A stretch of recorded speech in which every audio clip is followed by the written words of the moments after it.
Hello, everyone. Welcome back to Midlife Identity. I am Monica here. So, as you all know, midlife is all about, well, everybody calls it a crisis, but in reality, it is not a crisis.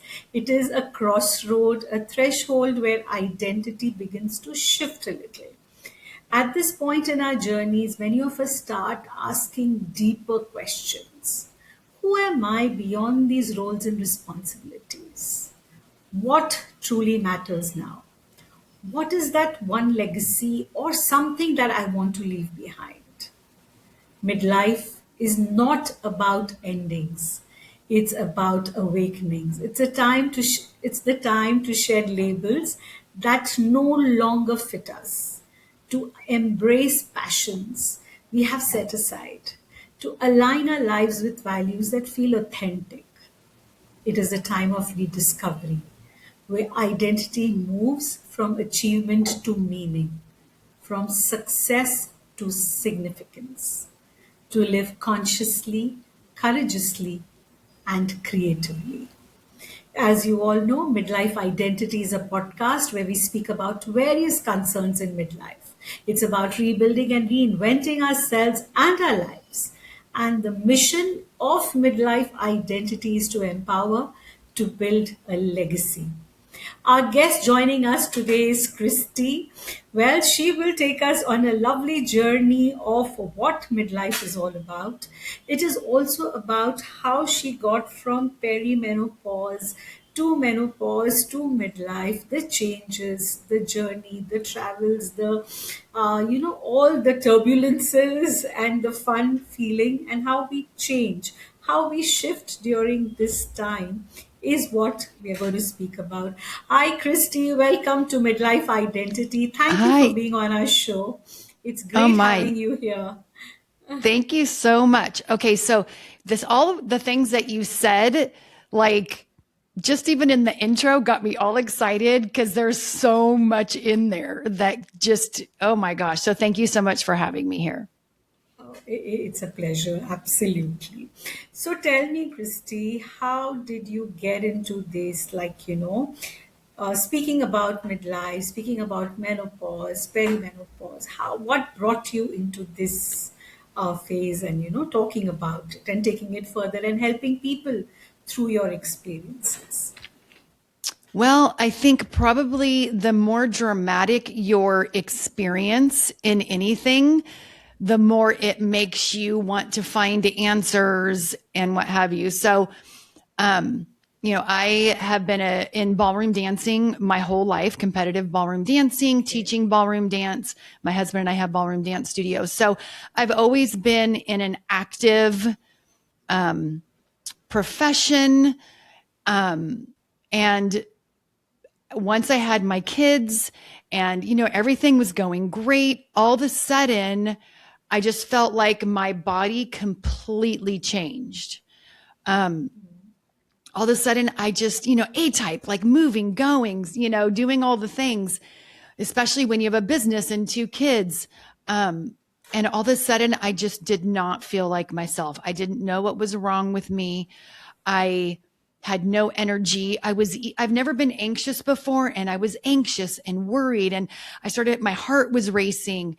And I, I literally didn't know what to do. And that's kind of where a lot of this. Yeah.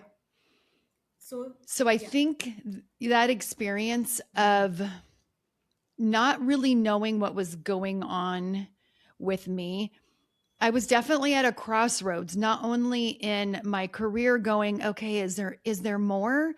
Like I enjoy what I do. I love helping people. And, I would go in and train the staff. I wasn't in there daily, but then I had this other thing going on with my body. So it definitely led me to go, what else is there? What is, kind of being exploratory at this particular stage. Yeah, but then what kind of signs did you feel your body gave you? What did you feel? How was it like something that actually hit you that, that felt that, oh my God, something is amiss? Yeah.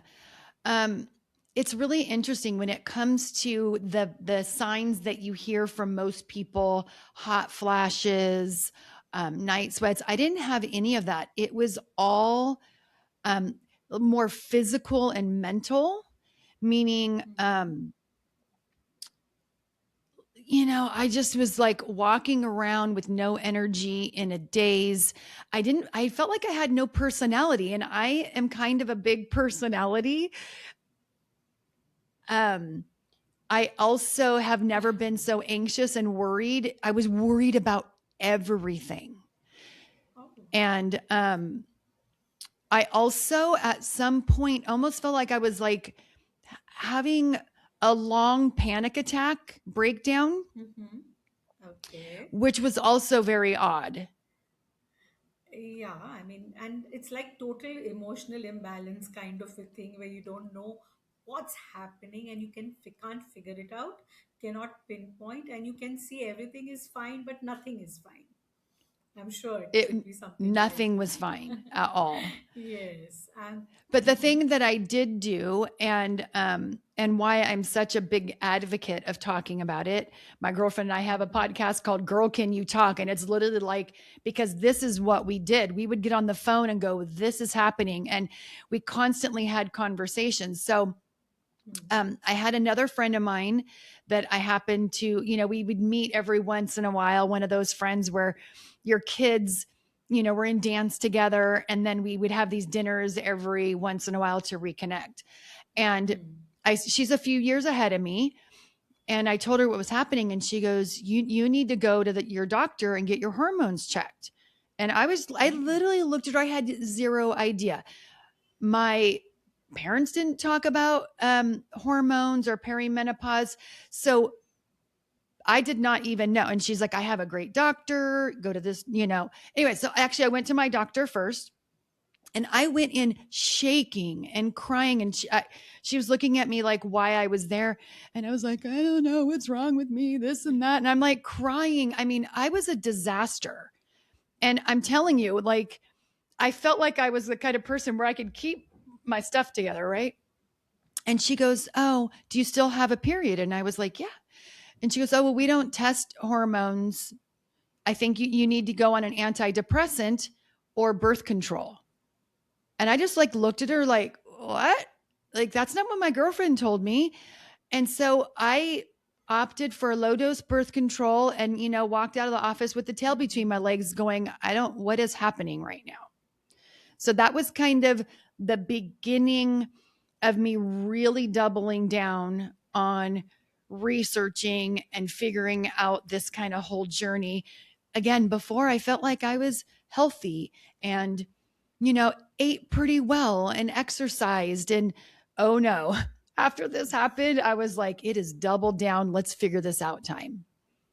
right. Yeah, so I mean, you just wonder, why, like, you feel life is gone for a toss, everything is topsy-turvy, and you cannot figure out. And the biggest thing is that it should be diagnosed correctly. I believe so. Like, yes, I don't doubt any of the doctors, but each patient is different, each analysis is different. So it's only that once everything is in place, do you know which path to take. So as you said, she told you about birth control pills, and she told you about all of these, whereas even at the same time many of them give you HRT also, maybe you read that. So all of this plays a big I think on your mind, that do you really want to adopt any of it? Or you've been always healthy, you've always been fine, so do you really want to Yeah. go that route? Or is there is alternate ways to look into it? So This is what do the you thing have though to that didn't say? make any sense was she didn't do any testing. She didn't send me off to get blood work to get a full panel to see what was actually happening, if that was one indicator. So I felt like I definitely was not heard. And while she was an OBGYN, while maybe that was what I've learned now, that was her specialty. I kind of now in my mind go, the specialty of hormones is a different specialty. It is not Yes. typically, if you get it, that is fantastic. It is not typically what you're going to find going to your family doctor or your regular OB, because what I've learned is they are not trained on menopause, which is wild to me. 50% of the Totally. population about is going to go through menopause if we're lucky enough to live that long. So why is this not something that is studied? And she was a woman on Yes. top of it. Yeah, and then that's exactly, so that's what I'm saying is, see, when she's not well aware of it, maybe to give you the correct guidance, and then you come back still more confused, you don't know where to go. And this is one of the most crucial phases of our lives. Every woman goes through it, everybody has to go through it, but there is no correct guidance. We just do not know what are the steps, what are the signs. So when you spoke about the anxiousness and the panic attack, and then you spoke about, like, you were advised antidepressants as well, so now that's absolutely a wrong theory, because you do not need antidepressants, right? It is Yeah. much I more mean, yeah. maybe if they would have done all the testing and go, hey, man, your hormones are fine, this, and this, maybe. But do you know what happened? Okay, tell me. My so I again walked out of the office crying like a crazy person, not finding any relief or answers whatsoever.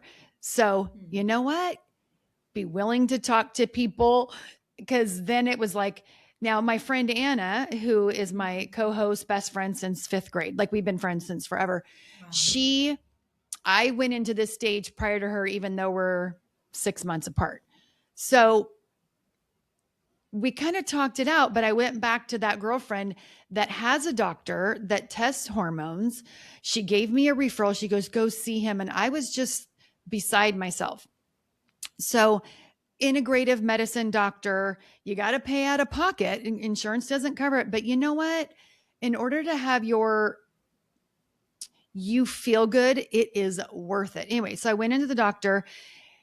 He listened to me. He asked me questions about how I felt, what my symptoms were. So, listened to all the things, then did a full panel, a hormone panel, a thyroid panel, plus all the other markers like, vitamin D and iron and, whatever. B12, yeah, all of it. All of it, all the things that you would say they normally do, but the hormones and the thyroid typically are not in there. My cholesterol, all the things. Well, guess what? It came back. My hormones were a disaster in the tank, and I had a low thyroid. I was hypothyroidism, which, hey, being a girl that's like always goes to the doctor and gets all green check marks, I was just like, first of all, shocked. Second of all, thank God that there was a reason why I'm like this, right? Absolutely. So that is where I started my journey of the recommendations and going through the process of actually feeling better. One note, and this is really important, because when I was saying talk to people, right? Yes. Well, you need to talk to the right people. I'll give you an example. After I went to the doctor, I was like, I was so excited that I had found a solution. And, I was not out of the woods at all. I called my mom and I said, guess what? Da da da da da. They found out that, my hormones are like this and all the things. And she said, oh, I thought we just needed to suffer through menopause. Okay. And literally that took the wind out of me. I was like, what is this? The narrative? Is this the way that women are living? And Correct. the old narrative, I would say, luckily, I feel like there's definitely some people that has pushed the narrative, like Dr. Mary Claire Haver, but only if you're getting to see them where they are talking about perimenopause, they are talking about menopause. But I still feel like we are so undereducated, and I just could not believe that's what my mom said, as opposed to, oh my gosh, thank goodness I had no idea. Like, what were the things that she could have said? So, guess what? I'm not going to talk to her about that anymore. And it's not her fault, because that's the way she grew up with the information. But you know what? This is not the way I'm moving forward. And this is not the way I'm moving forward. I have two girls. Mhm. with them. This is ridiculous. Absolutely. So, it was like, okay, this is how it is. This is how it's supposed to be. This is how it's meant to be. That is how it happens, right? So, people believe that there's no other way about it. So, live through it. Yeah. Whereas there is so many answers, there is so much one can actually do, as what you have done. You've studied about it, you met the doctors, you spoke to people, you got to know more, because you would not accept the fact that why am I facing this. There has to be a solution, there has to be something more to it. But most of us are even taught that, okay, this is how it is, this is what you're going to go through, it's fine, it's okay, just carry on. So that's the big difference. And what I really like about what you do is you are building a community where you are spreading this voice out there, and letting people know, all right, this is fine, this happened, this is part of every woman's, a season in everyone's life. But then you even teaching them how to face the different seasons, which is very, Yeah. very beautiful. It's not taboo. I mean, it's not that, I mean, and I went into, I think the reason it was kind of a shock is based on my family history. I Hmm. went into perimenopause and menopause early. And Hmm. uh, so I was just going about life, doing my thing, and it came for me. I am sure there were signs. I'm sure there were signals along the way, but because I did not know what they were, for me personally, it hit me over the head and came out of nowhere. Does it come out of nowhere? I don't think so.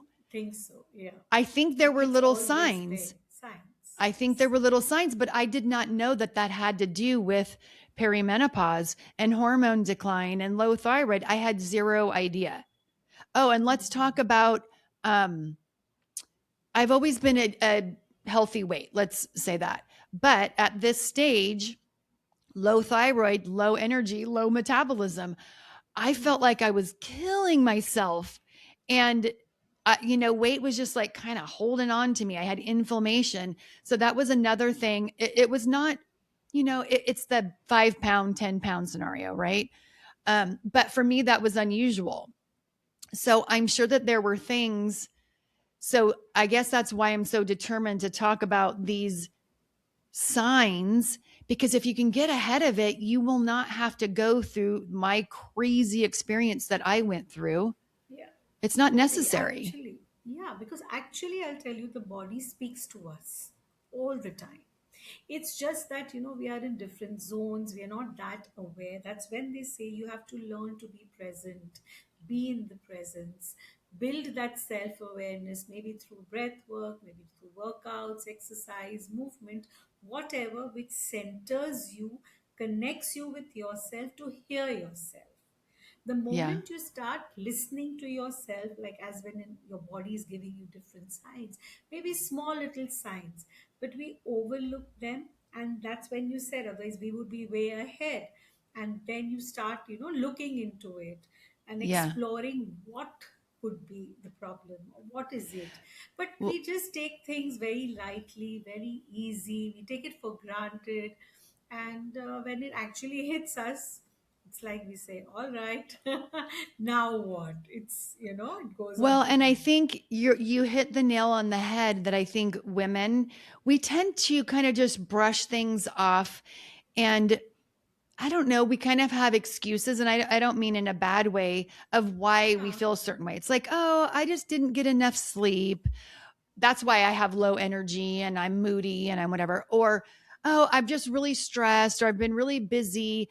Kids, maybe you're having to get up early with kids and take them to school. So I think we might just feel that it's because of those things, as that's why we feel that way, that it's not connected to other things that we have other. control over and it could be better. Yeah, I mean, that's what we have the list ready. Like, this must be the reason for this must be the reason for this, but we are never, very openly and comfortable to explore, understand better, unless something really panic puts us into the panic mode, and then, you start running. Okay, now things have to be looked into. There's one more thing I want to point out what you had Sure. spoken about, that when you went to your doctor and he heard you, he heard everything that you had to tell him. So the words when you said he heard you is very, very crucial. It's many a times there is no one to actually listen to us, listen to what you want to share. Maybe you don't have a person who's patient enough to understand and listen to you. So that's when again your friends, your close community comes in picture, which you should always be a part of, especially in your midlife, where you can share your woes or what you're feeling, where they can listen to you, hear you out, have Right. patience with you, understand you. And in the same time, they would also have, as when you said you had your girlfriend, so she also had the similar, things happening in her life too. So when there is some commonalities, then you feel okay, it's not only me, everybody else is also going through it. So the panic button which we've already hit relaxes, like it's fine, Yeah. everybody is going through this. So definitely to have a community of friends or a circle where you are easy, and where you can spend your time and be with them, be on the same page for them to understand. Because the moment you share suppose with some other people, maybe they don't understand this at all, Yeah, it's and they true. would not know. Yeah. Well, I think it's as women, we do so much and you want to have it all together. So I think sometimes it is hard to be vulnerable and share something that makes you feel like a hot mess. Like, I don't like being a hot mess. I don't feel like I'm normally a hot mess. So to be vulnerable in something that I didn't know why I was a hot mess is very difficult. And that might be whether it's hormones, whether it's your relationship, with your partner, your husband, whether it's that with your friends. I think it's very hard sometimes to admit that you're not okay. But if we Absolutely. don't do that, how are we going to be like? I think that's the first step to being able to be better, because if we just hold everything in, it just eats us alive. So, again, I think mine was so dramatic. I was desperate. I didn't care. Plus, I couldn't hide it. It was so bad. I couldn't even like pull myself together. But that's a lovely thing, as when you said, you had to just make good noise about it. Okay, something is off, and you went about it. But that's what took you to the right direction, right? Hmm. Otherwise, we do tend to go haywire. They can be. Now, you've been lucky, okay, touch wood. You came to know about the perimenopause or the menopause, it all got controlled. Many a times things go haywire, they go out of Hmm. hand too, when people do not even realize what is happening to them. They may overlook, they may not take the correct medications when required, or the actions that have to be taken. So that's again Hmm. very necessary, that in our midlife we have to pause, take a break, look at ourselves, and understand ourselves better, be more aware, because we have to accept the fact there is a shift, there is a change. Yeah. So, I think one reason that I think I learned later, yes, my hormones were a mess. Yes, my thyroid was low. I think also the reason it came to such a head was also not dealing with past traumas and things that you didn't deal with when you were a kid, all these things that kind of piled up because you were just busy, go, go, go. And I feel like in retrospect later, once I kind of dealt with those things as well, I started not only taking care of my body, but I also had a bubble where I was doing qigong, which is a practice that is like kind of between yoga, meditation, tai chi, that really gets to the root of the problem, dealing with your emotions. So I started kind of going on this journey of like, okay, we need to have some balance here. You can't just work yourself to a grind. I was working out. So that was a bubble and eating fairly well. But I mean, as far as then kind of where I went later, you know, you get really picky because you feel like you have to. But that was a bubble that I True. think is why I felt like the two met together and it created a time bomb, you know? Yes, so I mean, that's very well said and correctly put that yes, a lot of traumas that we don't deal with. So many times they are unconscious, subconscious, they are sitting somewhere which we don't want to look, we don't want to tap. It's like, don't want to stir the Pandora's and they just want to let it be closed. You just want to, don't get it out because the Yes. moment it is out, you have to face it, accept it, work at it, and that's Hmm. a task by itself. So exactly, it's about the book that I have written, Journey from I to Me, is exactly about this journey. It's from I to me, which is the personality formed with what is around in the world, to the me, which is your authentic self. It's the entire journey. So exactly when you speak about that, the inner work that you do, the inner emotions, or whatever is sleeping inside, have to be stirred, have to be awakened, have to be looked into. I think that makes things very easy once dealt with. And again, that's a journey. It cannot be done in one day.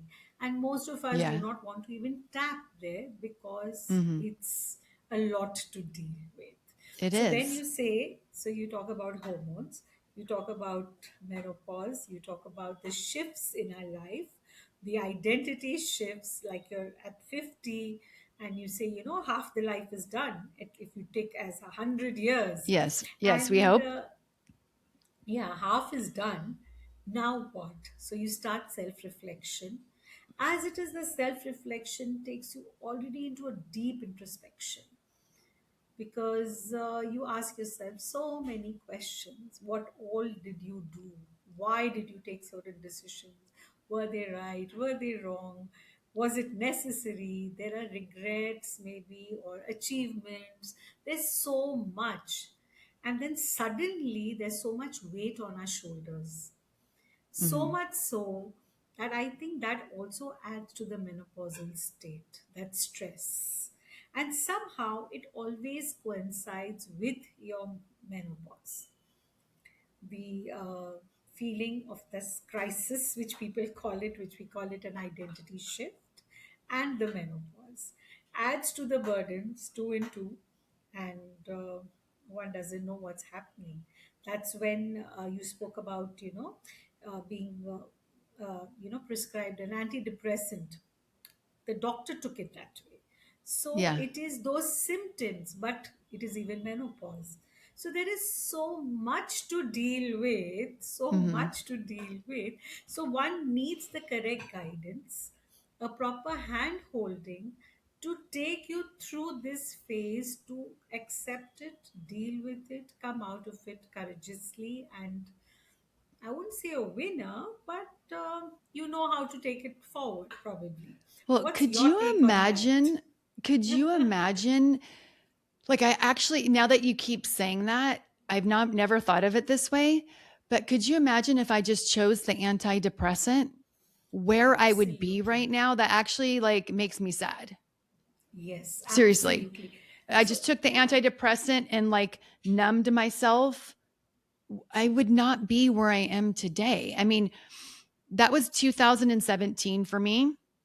I'm Hmm. 53 now. I've been in menopause for several years. And I've got my energy. I've got my vitality.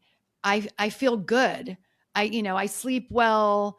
It's not all perfect. Every once in a while, there'll be a little symptom that goes, "Hey, I'm still here," but oh my gosh, I'm not crazy anxious. I don't have heart palpitations.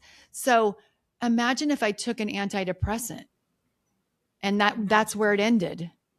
Oh my God. And that's like, so unfair. It's not done, not acceptable, right?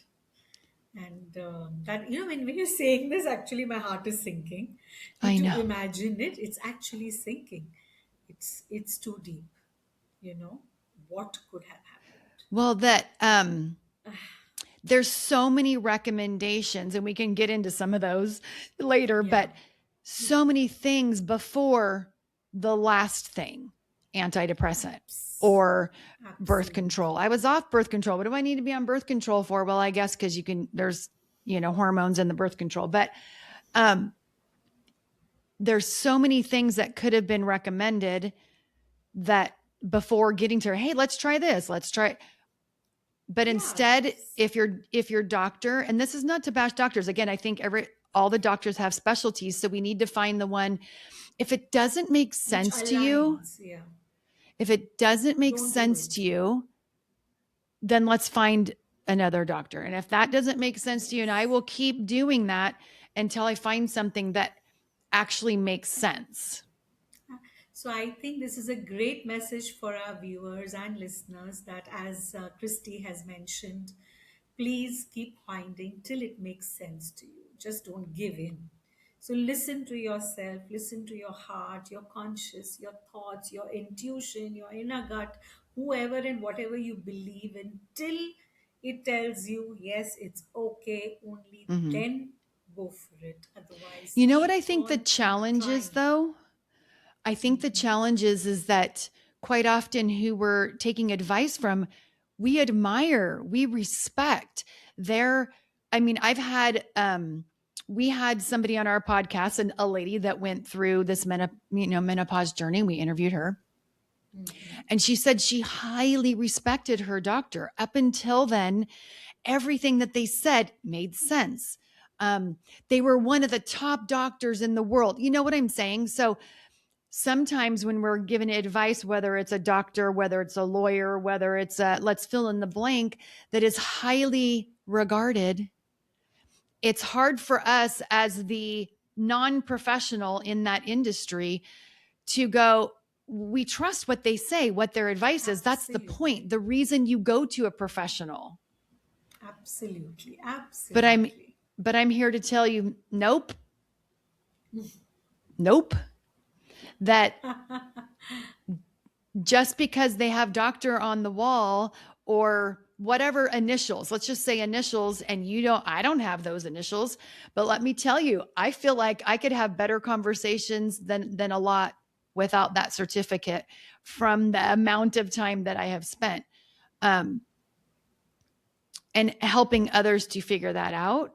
But that's the challenge, is because So in our that's brain when, that doesn't make sense. It's like, God, but you're like the best doctor in the world. yeah, I mean, so that's exactly it is, So what you rightly said, they are the experts in their field. And when we go against the expert, goes against ourselves, our own basic thinking also. How Yeah, can we go against an expert? We doesn't make question sense. ourselves. Yeah, but again, there is a bigger expert. That's our gut, our intuition, our feelings, which you have to trust. And to build that trust on your intuition, your feeling, I think one has to have a steady practice of some meditation, of some yoga, of something or anything where you center yourself and connect with yourself. Because the moment you have learned to connect with yourself, you trust yourself. So even an expert person's guidance would be questioned somewhere because maybe your gut is not accepting it. So you trust yourself. So, first, Yeah. I think we have to start believing and building a trust on ourselves. That's the sad part, we do not trust ourselves. And that's really, really sad. What do you say? Well, I think our body, nobody knows our body or experiences Better. our body the way that we do. So, what's inside my head, what I'm thinking, how I'm feeling in my body, the doctor cannot know that or experience it. It can only go through what we tell them and how they hear it and how they interpret it. So, when I was asked, do you still have a period? When I said no, boom, the answer was go to the end of this. There was no trying to understand my body. There was no testing.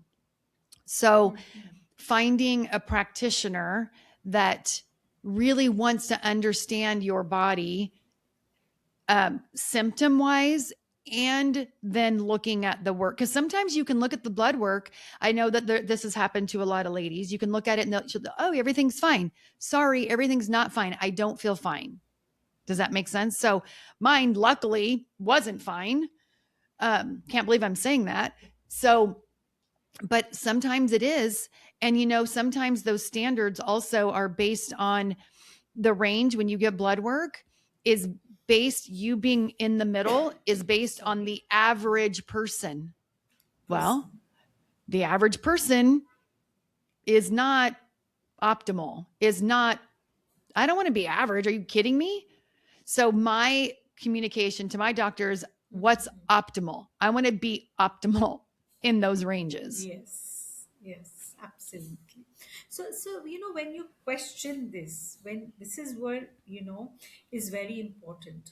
How many of us even question this?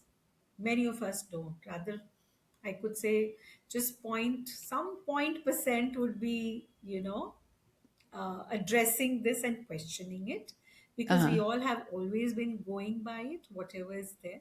So that is what leads to the complications, leads to things maybe not unwarranted for. And it goes, I think it's so much against us, feeling within, feeling, I'm talking against us in the sense what you feel from within. So that is Hmm. what is important. Listen to yourself, believe in yourself.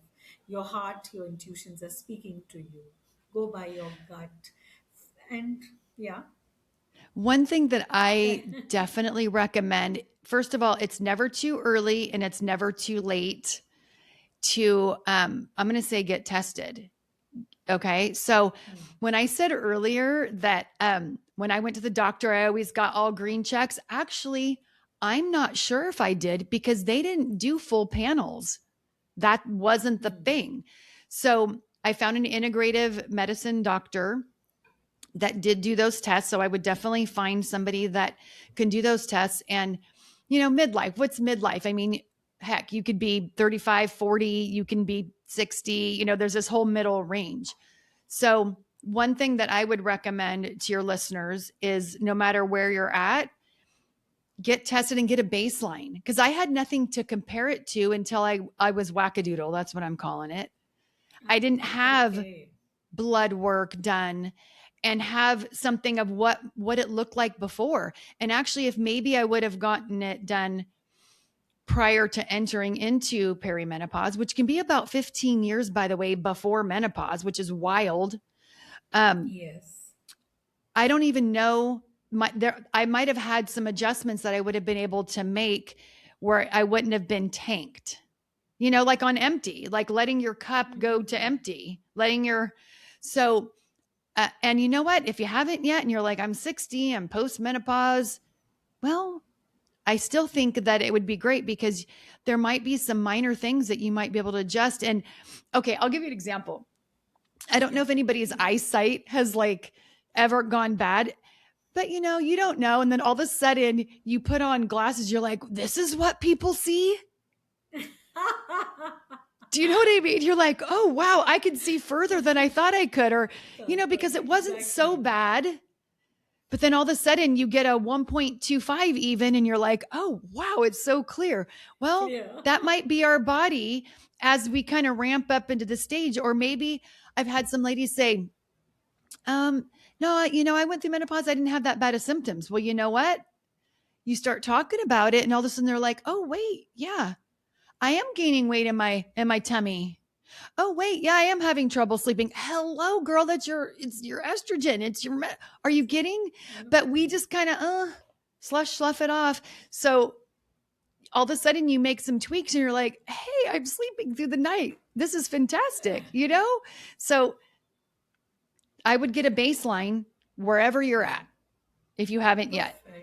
Makes sense. Yes, absolutely. So that you have some comparisons and you know where it is leading to, at least. That's nice. And now tell me, so when we spoke about, perimenopause and menopause,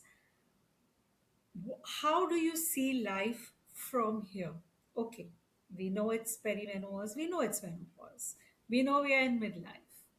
what do you recommend to people or give them suggestions that what do they take it out from here? Where to from here? Right. Okay. So this may be a hot topic. I'm not sure because it depends on where you're at, what you've learned, what you've been told.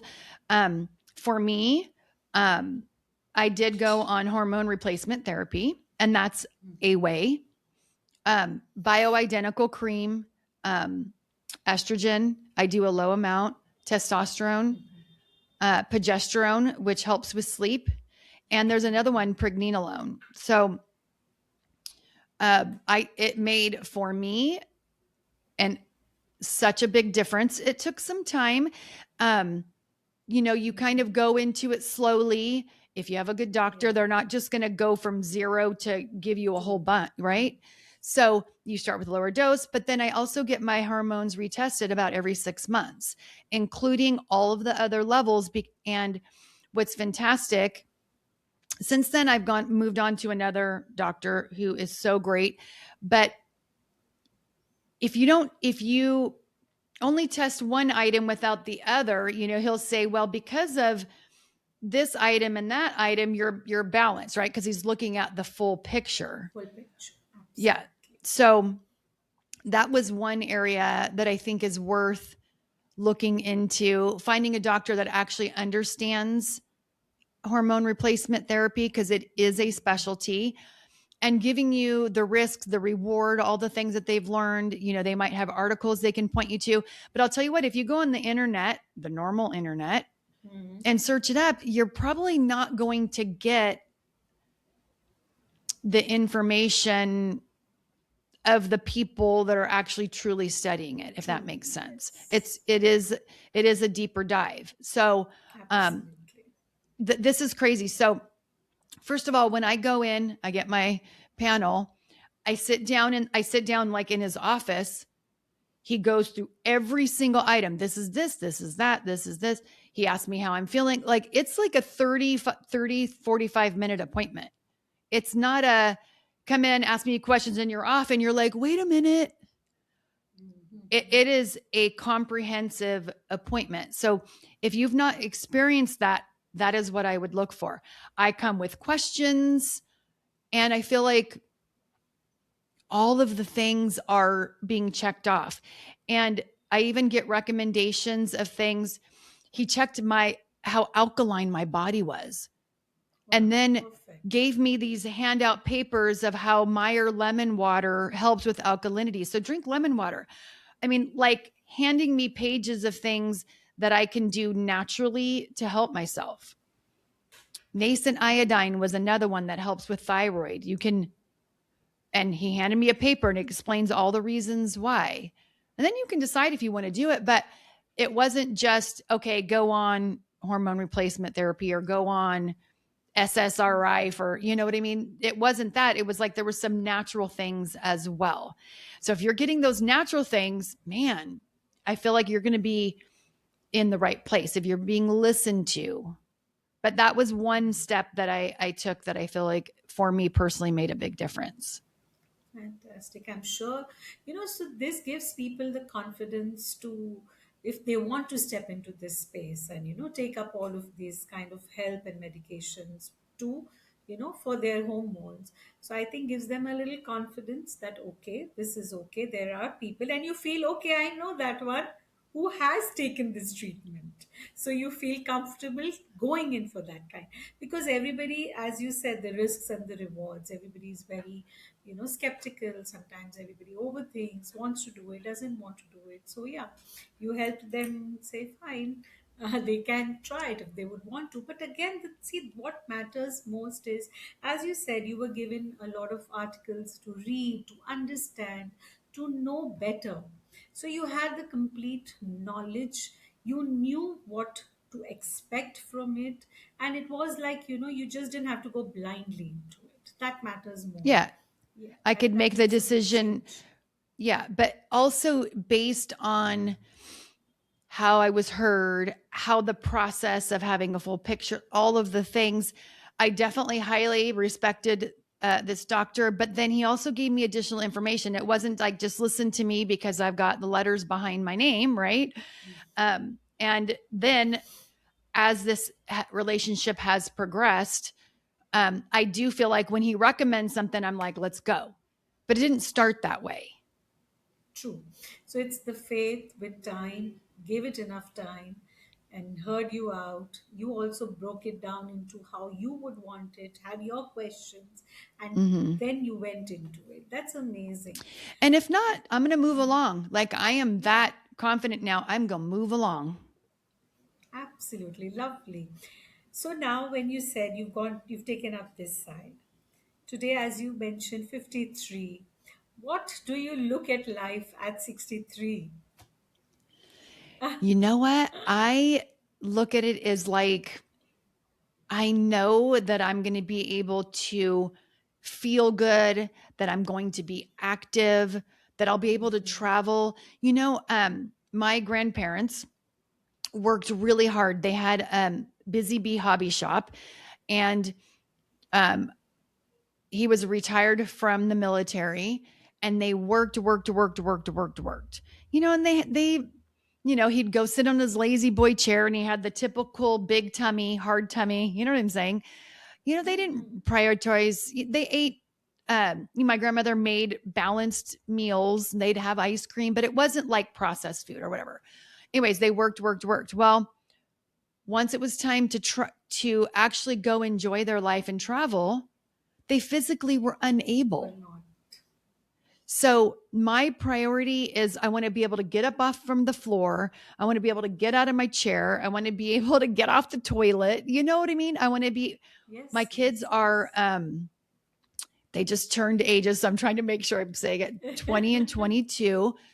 And I want to be, I'm as active as they are. I'm as mobile as they are. And I want to be able to keep up with them and keep up with the grandkids, be able to travel and not worry about if they have their stairs or if the walk is too long. And I am confident it's going to happen. Fantastic. That's such a lovely thing because absolutely this is what longevity is all about, right? Where we have to, consciously take the next steps. So it begins right here that how you want to eat, what you want to, how much workout do you have Mm-hmm. to do, and what goal do you set when you said get up from the floor, be as mobile as the children, be there for the grandchildren. So this is Yes. what longevity, being healthy, being fit is what all about, and that is priority.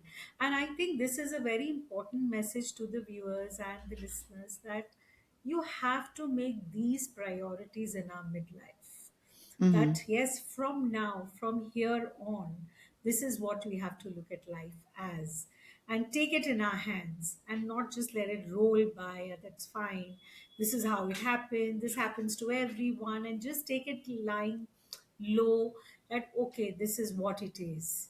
It is Yeah. not what it is. Well, and interestingly, I have become so picky, and to me in a good way. um, because I started my perimenopause post COVID. COVID kind of happened, and I think that's when it came to the head of me going into menopause. And so I think with that time and kind of what was happening, I really, when I say, like I say, double down, right? Became my own investigative reporter. I started to not take labels and bullets and marketing for as it is. But I think what it started because of what happened with perimenopause, right? And then we had COVID. So then it's like now buzzwords like healthy or um, vegan or all these words that sound like something is good. I'm like, mm-mm. Oh, what is it? Clean beauty. Let me tell you, I've looked at some of the clean beauty. It ain't clean. It just means maybe they don't test on animals. So, one area that I definitely got picky that I did not before was endocrine disruptors because hormones, hello. So anything now that I have slowly understood that disrupts your hormones, I'm like, this is not for me. I don't need to add things into my routine, put things on my skin, put things inside my body that is going to Which is disrupt my hormones, because I have been there and I do not ever want to feel that again.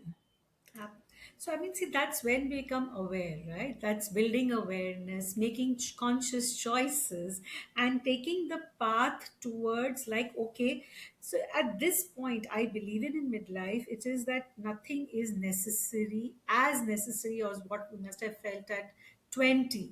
We know that, okay, if this is not a part of my life, it's okay, it's fine. So that's the mind shift, we have to make, because earlier it used to be we cannot do without this, no, this has to be so. But now it has to be making conscious aware choices to be able to live nicely, to be sure, prioritize what you really would want to do and what you don't want to do. So it's like, make a big list, the to do's and the not to do list. So, and be confident of eradicating those lists, because I think when in our younger self, most of us, I think, were not so confident to be, you would want to do what everybody is doing. But Yep. now, you have to do what your heart tells you to do, what your gut tells you to, and what you should be doing for yourself. And just spread the message that this is the best way to live. Well, I Don't you definitely think feel so? like in your 50s, it's like we're at such a great stage where it's like, okay, depending on where your kids are, but it's like now I actually get to prioritize myself. I have more time for myself. Maybe you're better well off than you were in your 20s, and maybe how hard you were working on building your career or building a family. And now it's time to actually, like you said earlier, take pause and go, wow, what do I want? This is not that. This is not the wrap up stage where it goes downhill. This is the ramp up stage. That's well said. Absolutely. Yeah, but then Mhm. that's what I have been seeing people, meeting people, speaking to them. It's like, at this time, many of them, they just go down, they just slide down because they don't have the courage or the strength to lift themselves back up again. It Mhm. is like, okay, up, like it's, they say we are done, we've seen it all, we've done, now the health is not what it used to be, the vitality, the energy is not as it used to be, they give in to it. So our Mhm. podcast, what we are talking today, is just that: do not give in, rise and Mhm. shine, rise and shine. You do not Well, need to give in. you get told, and I'm going to air quote here, it's just a part of aging. So you're right. We buy into, well, it's just a part of aging. Your knees, are crinky and your back hurts and your whatever. It's just a part of aging. Well, yes and no, Yeah, because it's a lot of uh, it is avoidable. A lot of it is you can be stronger. You can build muscle at this age. You can, um, I'm still trying to work out my competitive ballroom dancing woes with my lower back and my neck, but I'm continuing to work on that flexibility and things that, we've, everybody, I would say at this stage of life have done something repetitive, whether it's being in an office, whether it's something physical, where your body's like, hey, I don't really like this. But it's like, yeah. okay, let's see what we can undo. Let's see what is not just a normal part of aging. And can this actually be better? Can we actually feel better? And I would say, yes, we can. Absolutely. And that's when, my heart actually pains when I see people, they just give in and they say, okay, life is done. And as you said, this is part of aging. And now what is there to look forward to? It's in our hands. We have to create it. We have to build our life. Like as we did it in our younger days, we have to continue with it and just not, but look at it in a more positive way. Just do Hmm. not get into the negative, that thought process that it's all done. It's just the beginning. That's Yeah. what midlife identity is all about. It's It's just the act beginning two. for all of us. Yeah, exactly. Absolutely. Yeah. So, what message would you give to our dear viewers? Um, I mean, I really feel like the biggest thing is continue to be like a child, that curious, want to learn, want to grow. Because I feel like the more that you do that, the more that you're going to find things that make sense and that help you, but just wanting to get more information and not taking when somebody says this word, okay, I'll take that. And then I'm going to look into it more, but be curious. I Absolutely. share a lot of because along the way I have found all these solutions found. And I'm always like trying to scream it from the rooftops. That's kind of how the podcast got started 3 years ago, was all these conversations of Anna and I trying to find solutions, we're like, we just need to have these on the podcast. But I put my favorite things, I put the podcast episodes all on my website, christymel.com. I finally put that together a few months ago because I wanted to be able to have all those things that I love, that I've tried, that I've tested and researched, so that you don't have to. So, it's just so fun to be able to share things that are good and that I feel like can make a difference. Because I feel like I have these conversations. I'll be with my girlfriend and she's like, oh, well, blah, blah. I'm like, have you tried thus and so? Like, I can't stand it, you know? Yeah. So I think, yeah, actually that's so important. It is about, we are full of bag full of experiences, and we should just be out there, share our experiences. Each experience is unique. Just do not go by what others have to only tell you. Listen to yourself, have your personal experiences, and just, as you said, scream it from the rooftops. Yeah, that's right. Right? Exactly. Yes, and wow, what a lovely conversation. I loved speaking to you, having such insightful, in depth understanding about what perimenopause, menopause is, and, about the various ways what one goes through. I'm sure our listeners and viewers will have a lot to take from this podcast. Thank you, Christy. Thank you so much for having you today. Thank you. Thank you. I really appreciate it. It was so fun. Yes, same here. Same here. Okay. Yeah. See you. Bye. Thanks. Bye.